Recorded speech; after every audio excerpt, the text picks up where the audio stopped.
Hi, everyone. So pleased to see you and welcome to this session of the Existential Hope Group.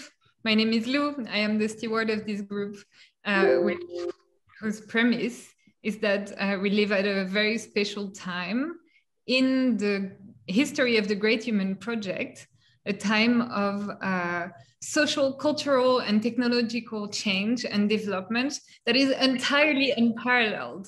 And the stakes are very high. There are several far-reaching revolutions that are happening simultaneously, scientific, cultural, and social ones. And these revolutions open opportunities to manifest visions of the future that are likely beyond even our most extraordinary dreams. But these revolutions are happening super fast, and that poses significant challenges. The gravest challenges being the threats to the very existence or potential of humanity. And as we've discussed before in this group, in particular with Daniel Schmachtenberger recently, which I'll share the video of in the chat, we need social technologies to meet those challenges and new ones. And this is in part why this group exists. It's to coordinate on building the most amazing futures we dare to imagine for ourselves. So our goal is to advance futures of radical abundance and flourishing for all, for life and for the biosphere. But while doing so, we acknowledge the need to remain deeply sober, clear-sighted, and responsible. And this is how we build a civilization that is a wise steward of its incredible potential.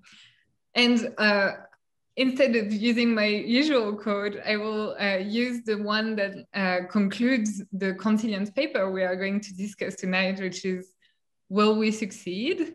Fundamentally, it's up to us. So let's get to work. I am absolutely delighted to welcome Samo Burja tonight to discuss how we build healthy epistemic commons for ourselves. Samo is Foresight's Senior Research Fellow in Political Science and the founder of Bismarck Analysis, which is a political risk consulting firm using sociological research gathered by Samo and his team to advise on and provide institutional design and strategy insight. Specifically, Samo's research and studies focus on the social and material technologies that provide the foundations for healthy human societies, with an eye to engineering and restoring the structures that produce functional institutions. Which is why we are very aligned. But tonight, Samo, you're coming almost as, also a member of the Consilience Project, which our Existential Hope Group has a continuous collaboration with. The Consilience Project is made to facilitate the emergence of new forms of collective intelligence and governance in order to strengthen open societies, which, as we will discuss, are essential to build a civilization capable of safely stewarding the power of exponential technologies. The way the Consilience Project does that is by creating content to inform and empower people to help design viable future systems, to progressively increase meaningful quality of life for all. And so this is exactly what they did here. Like we discussed one of their foundational paper tonight, meaning I think it's part of the 101 syllabus of the project, if I can put it this way. I will let Samo comment on the paper, but my hope for this session is that we get to remind ourselves of what we need to get right in order to do civilizational coordination the proper way. And finally, to ask the question through an existential risk lens, it would be saying, our question tonight is, how do we create the condition for self-governance in an open society? So self-governance, meaning whatever form of government we have, like we want it to be a form of government that maintains its legitimacy through the informed consent of the governed, and prevent runaway concentration of power and autocratic government and outcomes, or even societal collapse, which would be existential risk. And we want direction and government, but in the face of the many uncertainties we have about what actually the right direction is, we also want to make room for plurality and the possibility to have a system where we can reflect and update on our direction and our choices. And those are the criteria that define open society in the sense, I guess, defined by Karl Popper, as opposed to a totalitarian lockdown scenario, which is also an existential risk. So, Samo, thank you so much for gracing us by your presence tonight to help us answer this question. And yeah, the floor is yours. Yeah, thank you for the introduction, Lou. It's great to be here with you.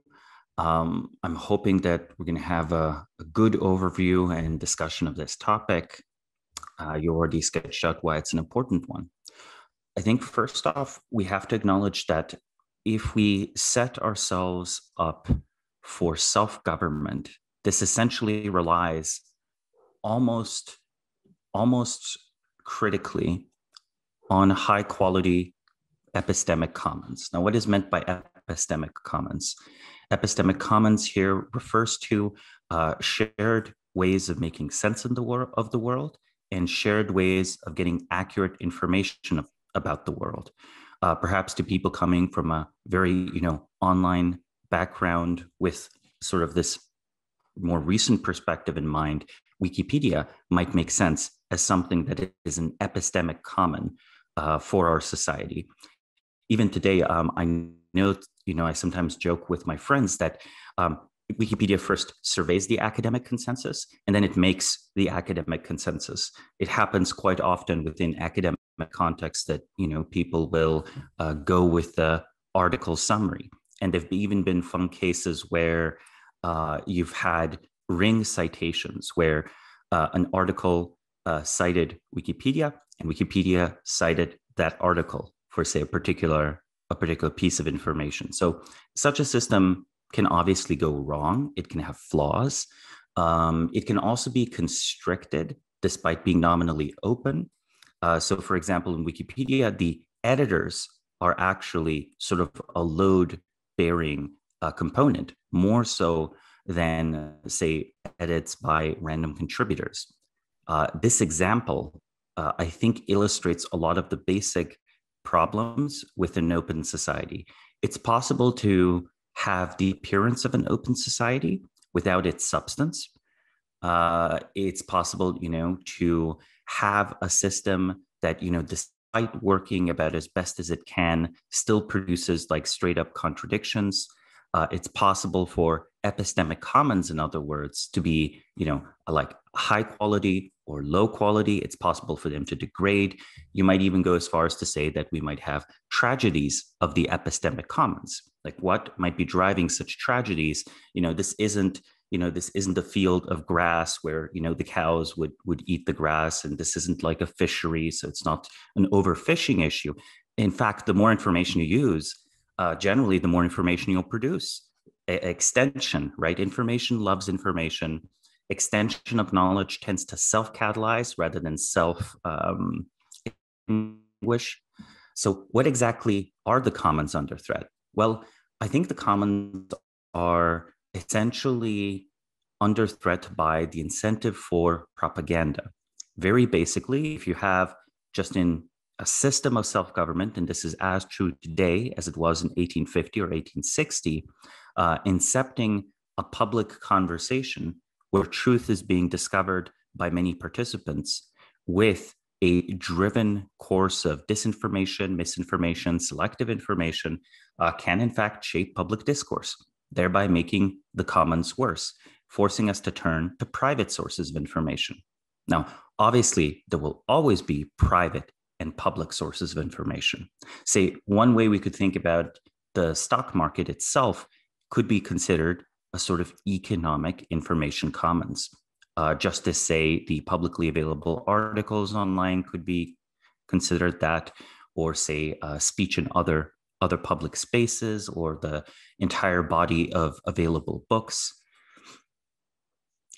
I think private information plays an extremely important role in discovering and describing things that are not of specific interest to the general public. However, I think that in a healthy civilization, over time, privately produced information migrates into this sort of public space, and the public space is capable of containing them, is capable of sustaining them, and is capable of not overriding them. Well, to review where we are, I opened with an introduction where I focused on Wikipedia, a fairly understandable epistemic commons that's available to kind of everyone with a browser in a government that doesn't block it. I went on to extend it to things such as articles, the total collection of books, information gleaned from the markets. I then went on to contrast public information with private information. So one way to review differences in system of government is that there are governments that will rely predominantly on private information, and governments that will rely predominantly on information that's in the commons, right? That is available to all citizens of a society, or even all participants of a society, whether or not they are citizens. This, of course, can't be the case for everything. There is a strong exception we can all think of, which is, well, military secrets. This then leads us to an interesting question as to, how compatible is a militaristic society with an open society? Karl Popper certainly had thoughts on this, but some form of defense is absolutely necessary for all societies. So I'm going to just take for a little bit in saying that I don't believe that there's a fundamental distinction between, in this framework, between, say, information held by a private actor that's technically not part of the government, or information being held by, say, intelligence or a defense agency. From the perspective of societies like Epistemic Commons, this is, information that does not make it to the public space. As I described, there's already one good reason to not give information to the public space. That is, if the public space is in fact a low quality environment, right? If it's been diluted, if it's dysfunctional, if the worst ideas win rather than the best ideas, if correct information is, even punished rather than rewarded. There are other reasons, you might have a profit incentive. And as I described, there's also a national security logic. We do, however, want this steady accumulation and growth of available information. But what's only been discussed so far in terms of an open society has been, how do citizens receive information? I think it's actually very notable that citizens produce information as well. If democratic style societies, open societies were relying primarily on a citizen as a mere consumer, a citizen that is served by public servants of various kinds, such as, the Minister of Health issues your health recommendations, right?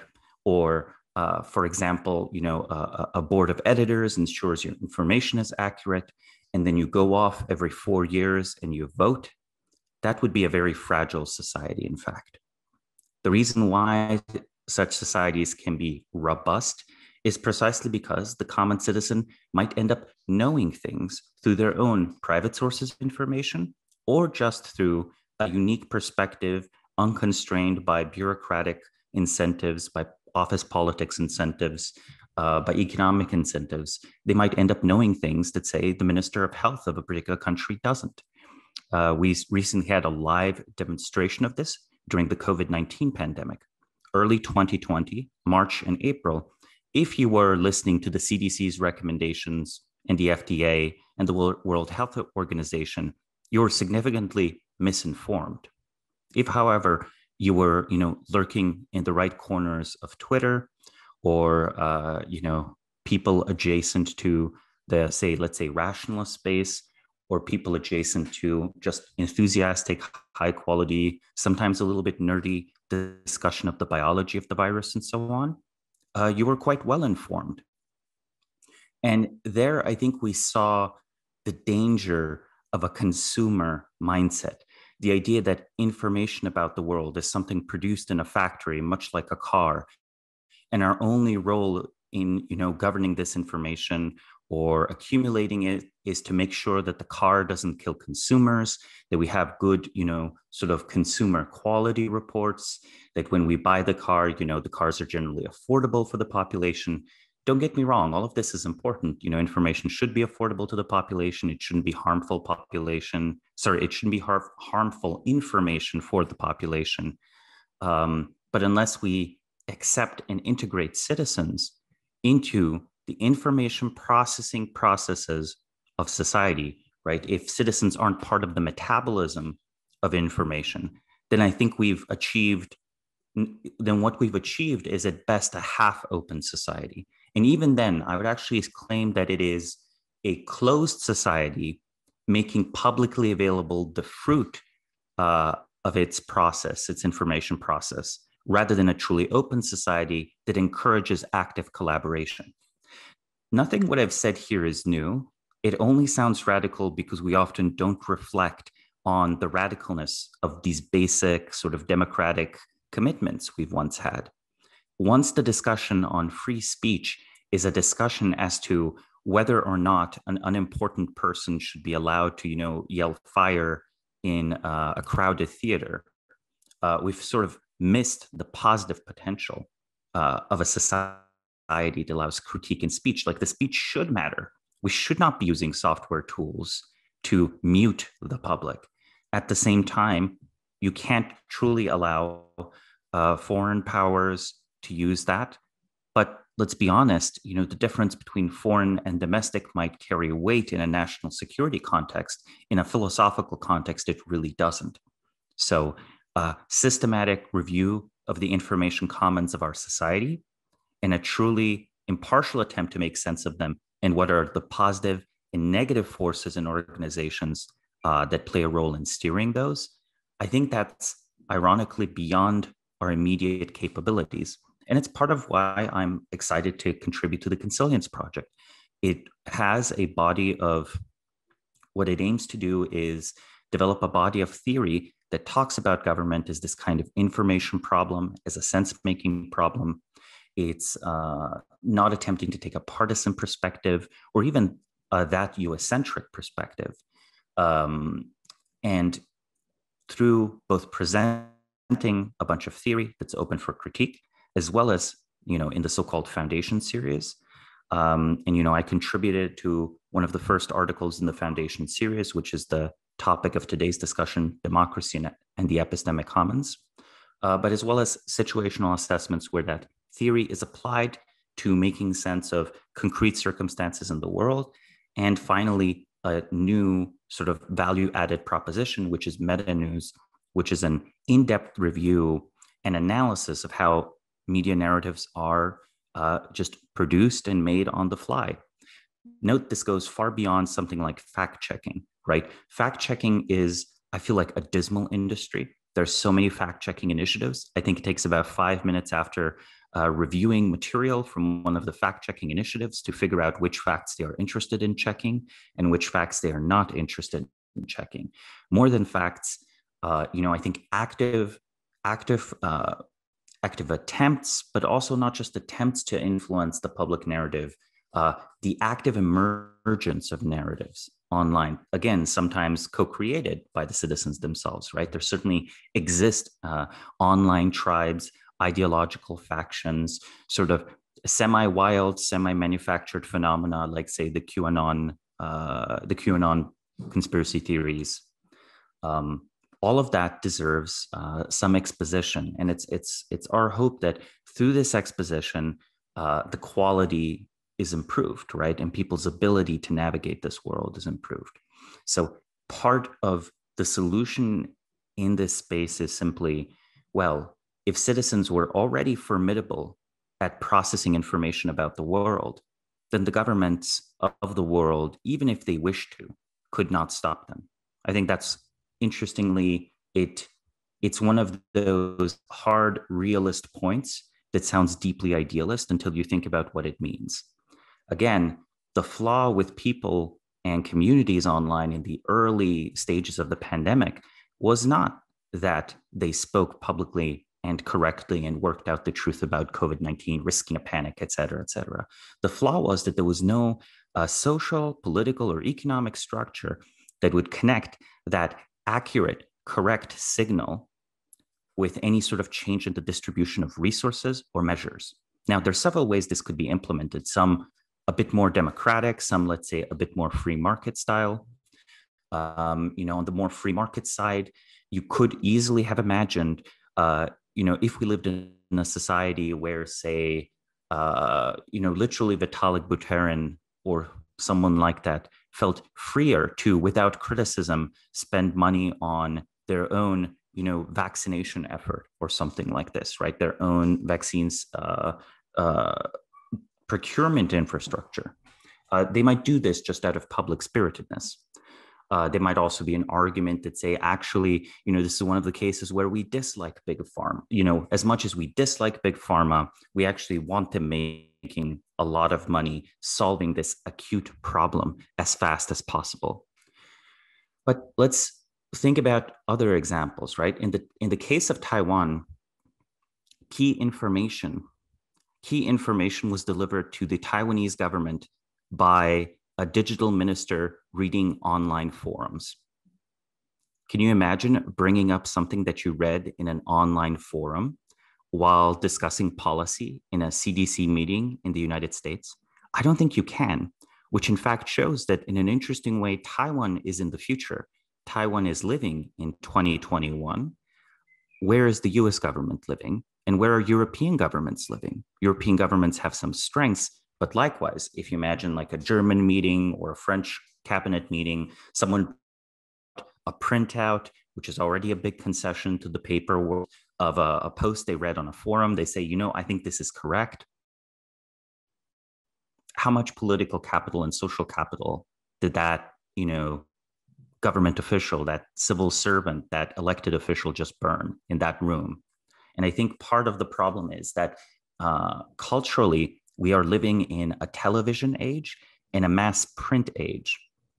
So we judge and are terrified of the information processing capacity of citizens because they are somewhat naive as well. Television audiences suddenly get to control or contribute to controlling what's on the channel, what the TV stations are broadcasting. It's still an archaic way of thinking about it. We shouldn't be terrified that people who are a product of print and television are online. We should be excited that for the first time in a very long time, we have individuals whose education was not primarily shaped by print and television, but was shaped by live interaction with peers. I would argue that early 2000s forum culture was possibly the best debate discussion culture. So from about 2000 to about 2012, I would say that forum discussion culture with things as simple as nitpicking an argument, right? Does anyone remember block quoting parts of a forum post to specifically address and rebut or agree with? That's unusual, right? People had the stamina to do this verbally around 1860, 1850. You can see some of this if you read any of Abraham Lincoln's speeches. By 1890, 1920, 1930, this is mostly lost. Essentially, speech has become a propaganda vector, partially again due to radio and other methods of mass reproduction of speech. So as soon as you have mass production, the Henry Ford model, the T, right? Everyone reads the same newspaper. This newspaper can be printed a million times, or everyone listens to the same radio broadcast. This broadcast, is available to millions. That's quite different than having discussion shaped by groups, and especially small groups over time, because the latter builds skill and engagement peer to peer, right? Like I review your forum post, you review my forum post. I respond to your short speech with my own short speech. We have an audience of people who know both of us. They know when we're full of shit, when we're not full of shit. So that's a culture of participatory, creative engagement with information that exists in, say, a verbal context around 1850, in a digital context in the early 2000s, and arguably exists in Taiwan today and the Taiwanese internet today. And we should try to the best of our ability, make sure that we integrate the decision making at the boardroom level and at the government level. And it feels to me we're many, many steps away from that. There's also of evidence and information I could dive into, but the core argument here is that the solution is essentially with peer-to-peer engagement with information, the production of information among citizens, and an overcoming in biases and prejudices of more closed institutions to this type of information processing. I realize this is swimming a bit upstream, unfortunately. Part of the reason that this type of message is against current currents is because Western governments seem to now agree that the internet is dangerous. They should be contained. Some of these are more damaging to epistemic commons, others are less. But I think we need a better plan than just intermittently, step by step, imitating the Chinese approach to the internet, right? If you have something that is a Politburo organ versus something called a National Trust and Safety Commission, well, the difference is small. And yes, even if there's no National Trust and Safety Commission, if everyone is on the same social network and that company has an illegible, unknown, anonymous Trust and Safety Commission, we're not much better, right? We're not much better off in an information theories. The infrastructure aspect of this is interesting. And again, this isn't anti-government perspective per se. The example I gave of the Taiwanese government, it's the Taiwanese government that's providing the logistical capability, the capital, the organizational capability to act on the information that's made available by citizens. So I really think that intelligence participants would say be a world where national security would be better served as well. No problem, of course, with the intelligence community continuing to do what it does. However, if there were publicly available failures of failures of coordination and communication that have plagued national security considerations from, say, 2001 to at least 2016, maybe even until today, 2018, let's say, 2018, maybe even today, those would be much alleviated, right? So it's sort of private intelligence and private thinking about the world is sometimes necessary, but is inferior to a high quality public product. We, however, might have lost high quality public products. In fact, maybe we lost them decades ago. And only now we notice this disconnect between appearance and truth because things improved somewhat. So possibly one contrarian take I might have is that arguably and quite possibly, average citizen today is better informed than a citizen in 1960 about events in the world. This doesn't, downplay any of the wild conspiracy theorizing or propaganda, information campaigns, but in 1960, read it, and you'll realize, those were problems back then as well, right? The Soviet Union ran a truly massive propaganda campaign, and the United States ran a truly massive counter-propaganda campaign, both masquerading as much as they could as impartial, independent organizations.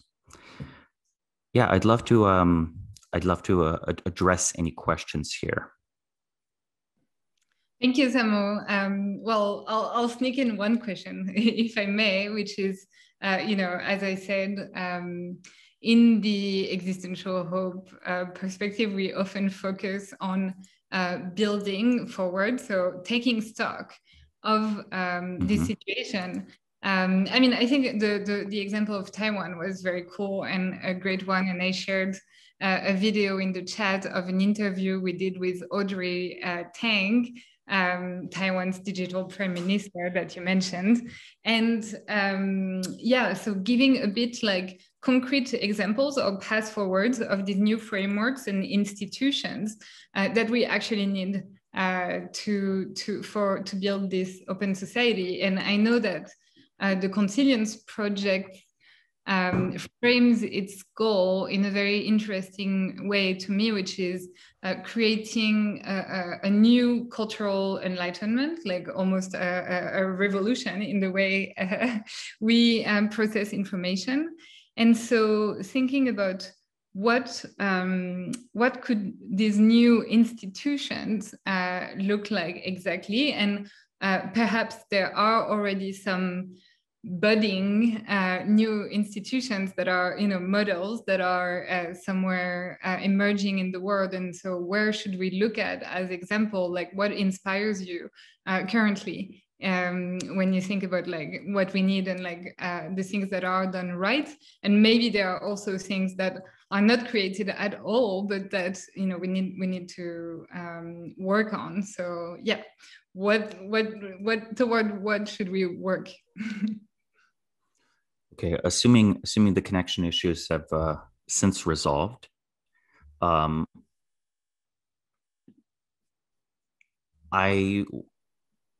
believe something that is worth sketching out is small groups of people thinking things through together, and any sort of digital or information tool that facilitates that.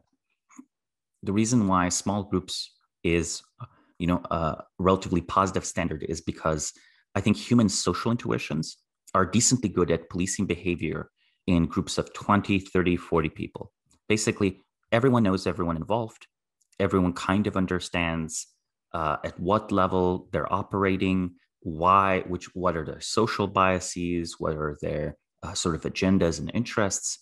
Over time, reputation tracking becomes possible. This basically then rewards, good behavior, but also helps build up skills in a kind of training environment, right? You're sort of met by people at about the same level as you. You're not going to have to be forced to engage with the very best rhetoricians of your generation. You just have to engage with your peers. This is, say, a question: would you learn more if you were beaten once by a chess grandmaster, or if your rather mediocre friend occasionally beat you and you occasionally beat your friend, right? The intensity of these many sequential encounters versus these one-off encounters against people who are vastly above your level just make for a very different training environment. So that's, I think, easy to achieve. I think it's not that hard to intentionally create platforms where these small groupings would be preferred. This pushes a little bit against Metcalfes' law, but not that much. You could easily have a truly massive network that still favors the creation of small subgroups.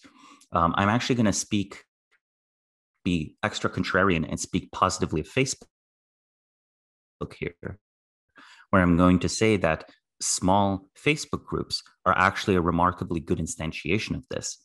And there are several that are, very high quality. So if Facebook was just Facebook groups, I would have no objections to the site or what they do, to some size.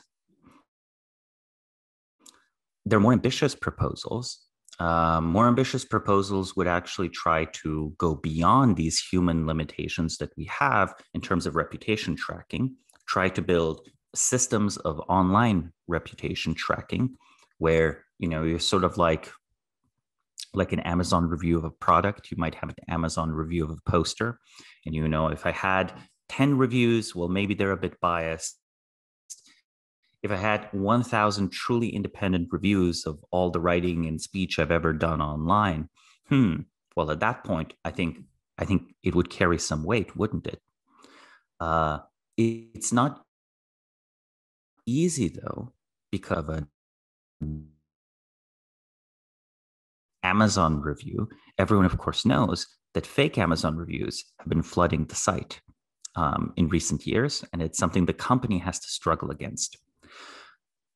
Okay, if we're breaking up a little bit, perhaps what I'm going to do is kill video and hope this improves the audio quality. And I can try resuming video a little bit later. Let's do that. Cool. Okay. Yeah, who knows what else is happening with this bandwidth? Usually it's good enough. So as I was saying, I think people, as they can,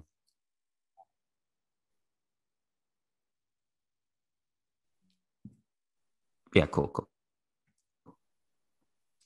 Okay. Is the audio improved, or is it still fragmented? It's good. It's good. Okay.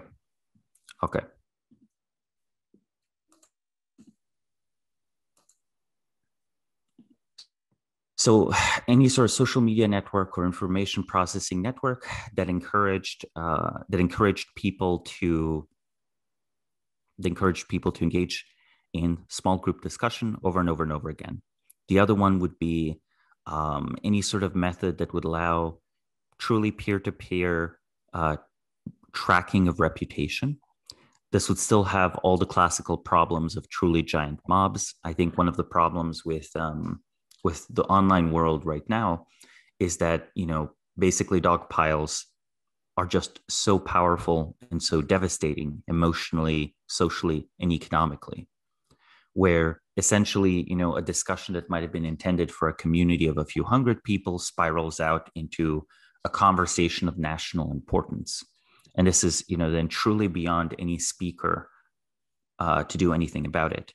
Right? Even people that have truly massive platforms, people that are well-known public intellectuals, people that are used to media work can be overwhelmed by these.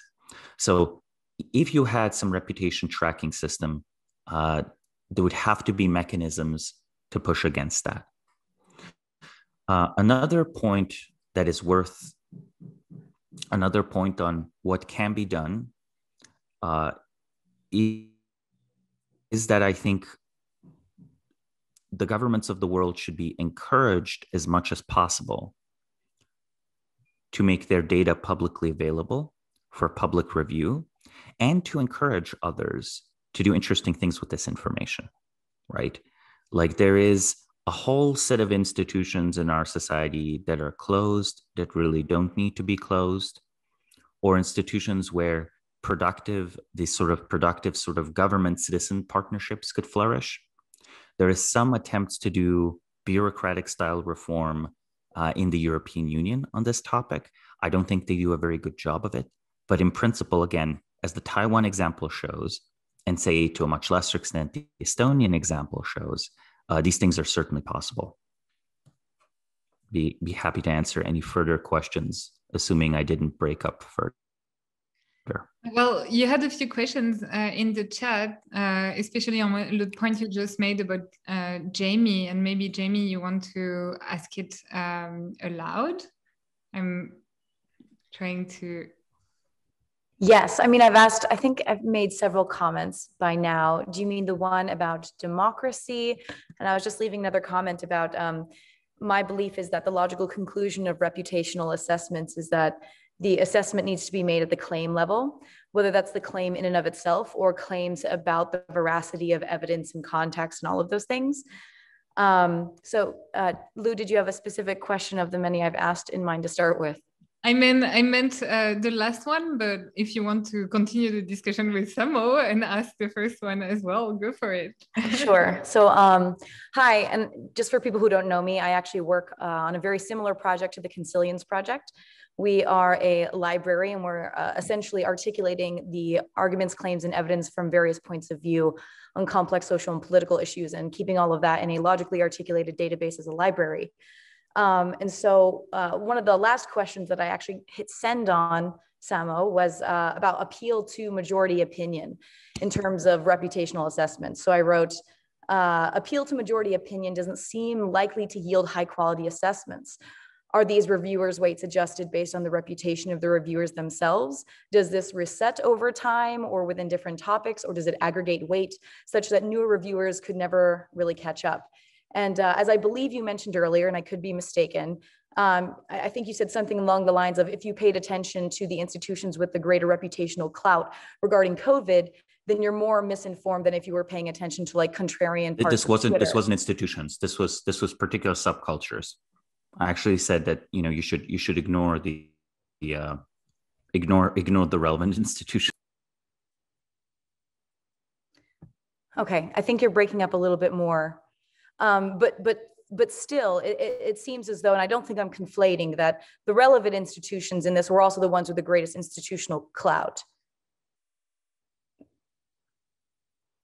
Yeah, I'm not sure I quite understood your comment there, but going on the statements regarding popularity contests and so on, that's why I said that's the more ambitious and unsolved approach. I think we have a perfectly workable solved approach, which is intense small group discussions. And a small point I would make against a focus on individual quote unquote facts or whatever, and more on what is the lifetime trajectory of improvement and education of a citizen, is precisely are we making a good training environment for citizens to over time become better and better and better at information processing on their own. Okay, so I mean, unless whatever system we build has a training component to it, I think our society will in fact fail to produce formidable citizens, therefore fail to be a free society. Well, in that argument, I completely agree, which is why, I mean, the organization that I work for is both a platform and a process. And we teach educational internships through partnerships with 20 universities on how to deconstruct media down to the claim level. And it's also important, I think, just as a matter of fact, that fact shouldn't be conflated with claim. Claim is from the point of view of a logical paradigm, which could be fact or opinion, wrong or right, has evidence, no evidence, et cetera. And so it's just kind of like a little logical unit of assertion of truth.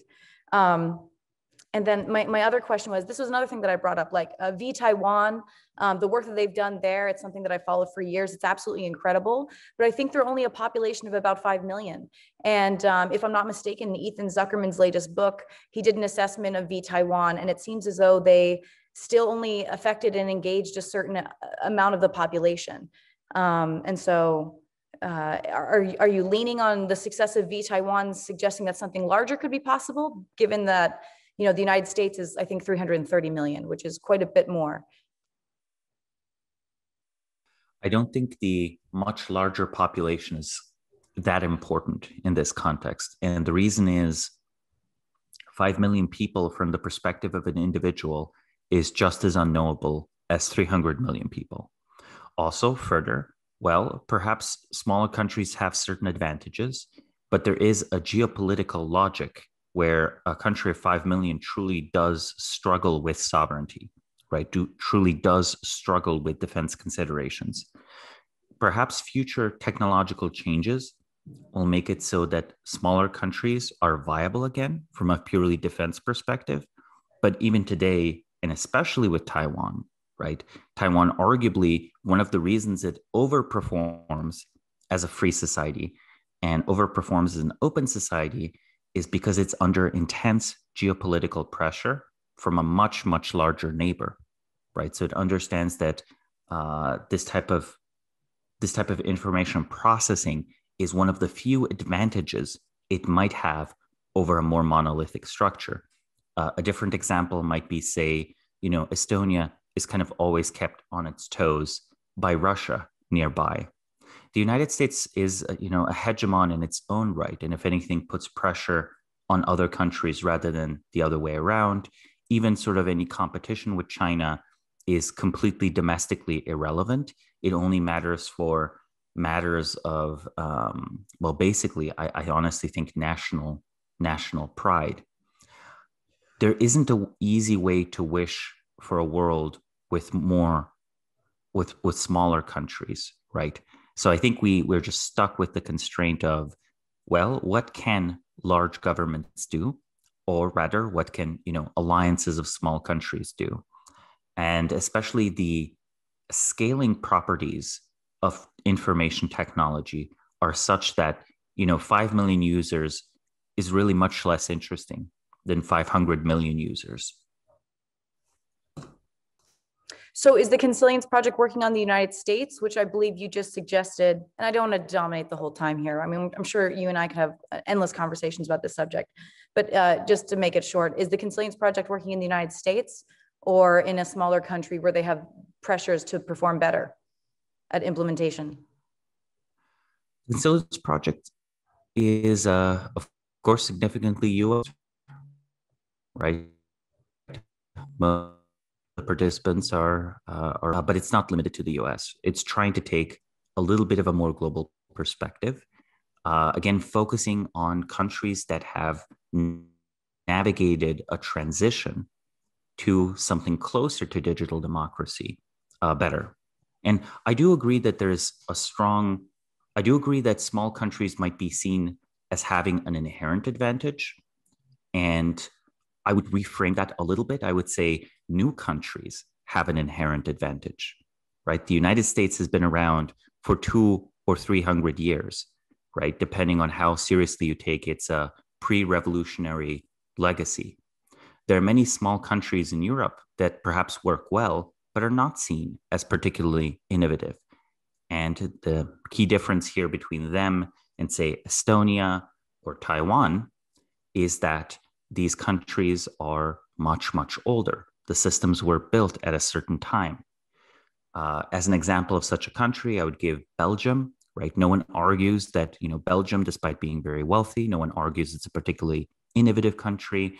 No one thinks of it as a beacon of digital democracy. If anything, the main association people have with it is excessive bureaucracy, though arguably that's more the fault of the EU than the Belgian government itself. Switzerland works very well, but makes little use of digital technology when it comes to its own self-governance. It's basically applying some of the same principles and methods that it used even prior to the age of print. So prior to the 19th century, prior to the 20th century, and those structures could still work well. So essentially, when you had a country like Estonia formed as a breakaway from this vast empire that was the Soviet Union, or when, the island of Taiwan de facto found itself to be under a different government than mainland China 70 years ago, you have all sorts of roles and niches that have to be filled. If you are somewhat limited in your staffing choices, you can't truly recreate something that's symmetrical to what opponents might have with truly, with truly significant resources. And then you're forced to choose asymmetric options. And among asymmetric options, often these might involve integrating the latest technology, right? To have your citizens engage with your government in a very different way. Like one example that perhaps is worth talking about here a little bit is the history of Taiwan.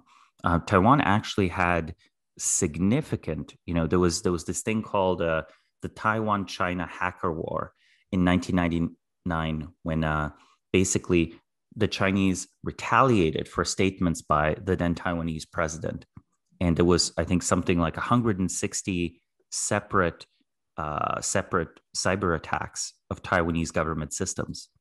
In response to this, Taiwan created the National Information and Security Task Force, which was, the main cyber defense unit until 2016. This spawned further initiatives that then resulted in a large cadre of digitally literate Taiwanese government officials. So rather than any particular system or initiative, it was the extensive true digital literacy or even being digital natives of a significant fraction of the Taiwanese administration that made something like, publishing, acting on information in forum posts, a legible choice, a legible possibility. In the US government, for example, as well as the systems might work, we have a gerontocratic problem where I believe most people in Congress have never sent an email. Very cool. Thank you. And I wanted to take John Den's question, but before that, I have one which is a bit of a follow-up on this. And thank you for opening the topic. I think, I love that you gave a lot of examples. I think it really helps sometimes to bring this topic on to ground it.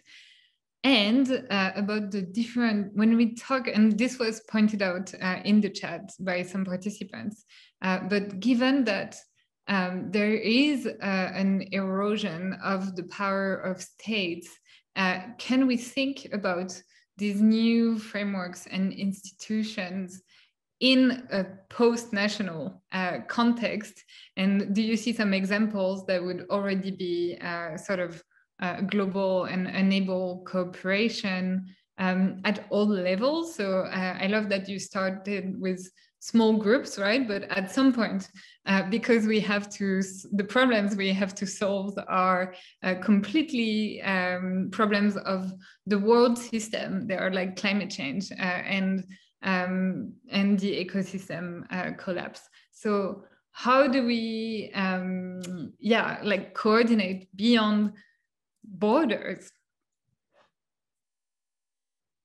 Well, to a very significant extent, we have basically a cross-border set of cooperations happening already. I mean, there's a way in which, there was until very recently basically a single global internet.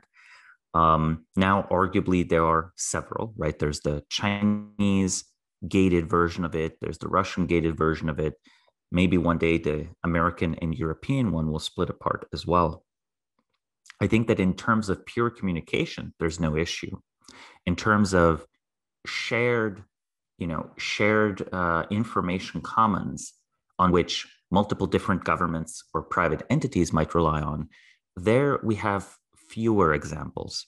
Again, I feel Wikipedia, English Wikipedia, is a resource that's going to be used by decision makers in all Anglosphere countries and honestly likely beyond, right? There's significant literacy in the English language in most European countries, in a lot of Middle Eastern countries among their elites. So I think that's perhaps one good example.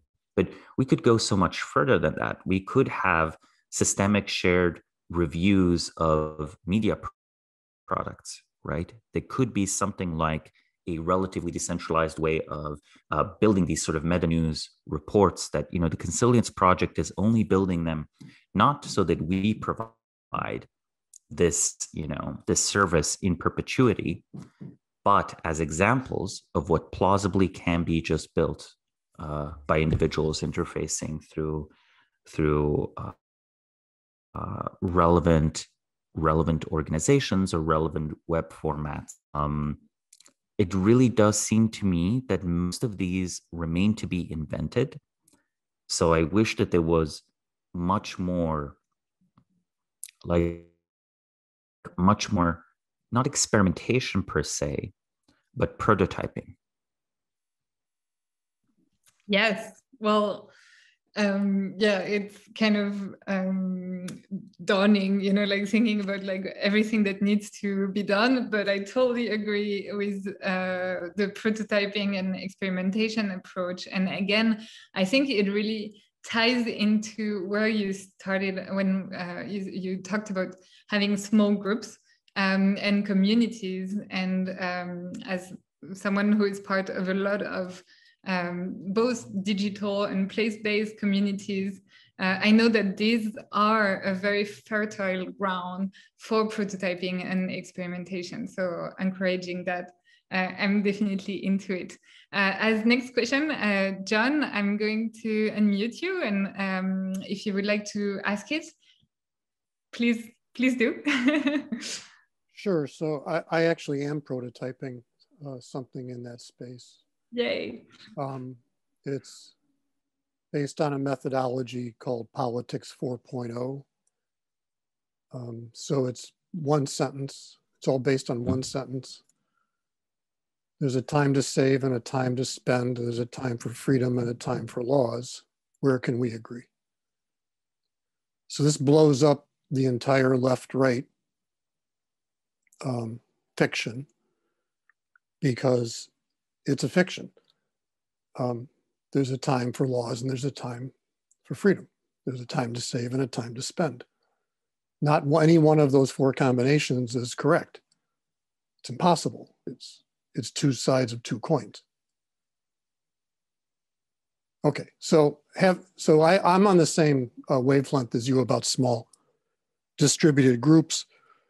And my question that I was posing was, at what point does the network effect kick in so that a small number can actually tip the conversations so that they cannot be ignored by the people in authority?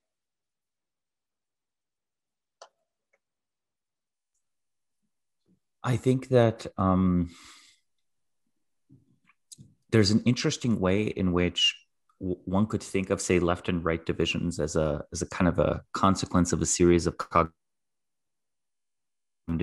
biases, or something that is at best heuristics, right? That then people apply and organize around and all of that.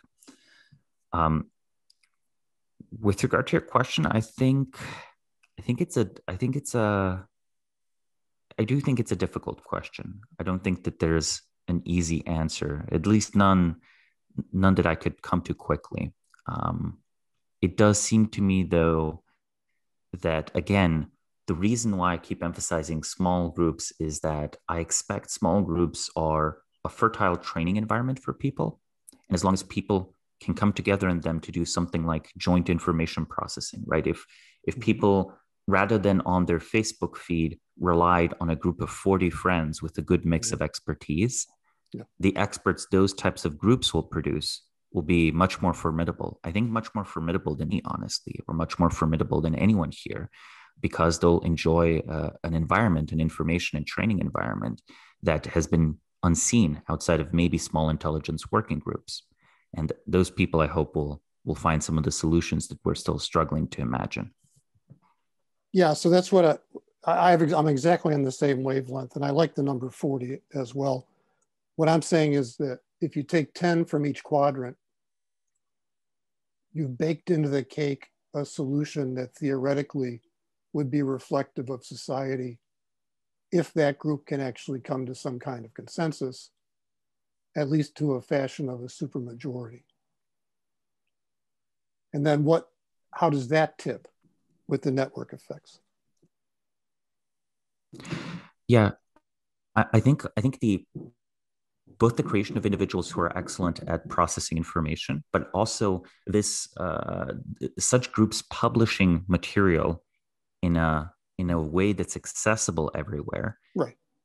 Those two things together will start to make a massive impact. Now, the reason is, as broken as our meritocratic systems might seem, they do still work over time, especially in environments of crises. So people who are shaped by such groups will come to understand the value of such groups.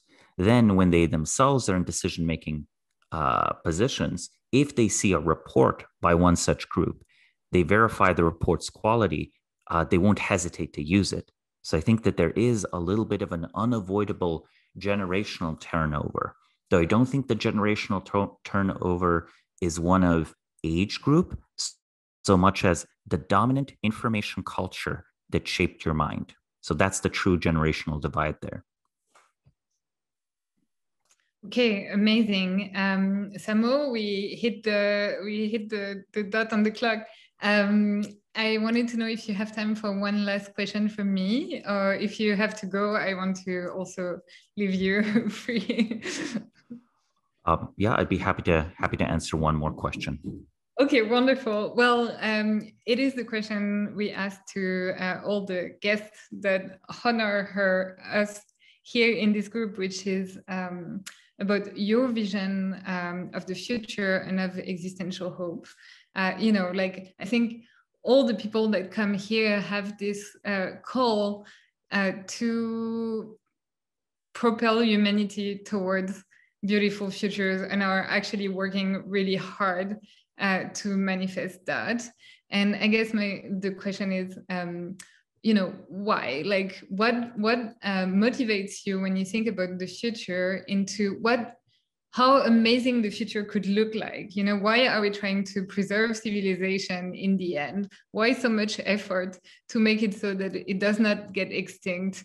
Is there something in particular that tickles your existential hope senses in there? And would you like to share this vision with us to send us away in our night or our day, depending on where you are in the world right now?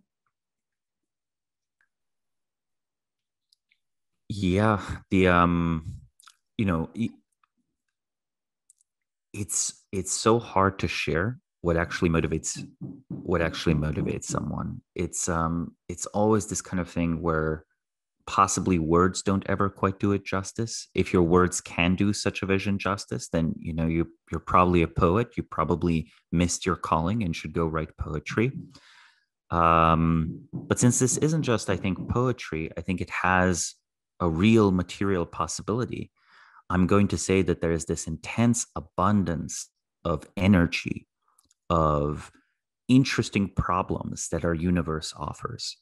And I feel we've only really grasped a tiny, tiny fraction of those, right? So from a physics perspective, energy; from a curiosity perspective, problems. In other words, I think there's just, there are gigajoules of fun we haven't yet accessed, if you want to think of it in those terms, or gigajoules of enlightenment.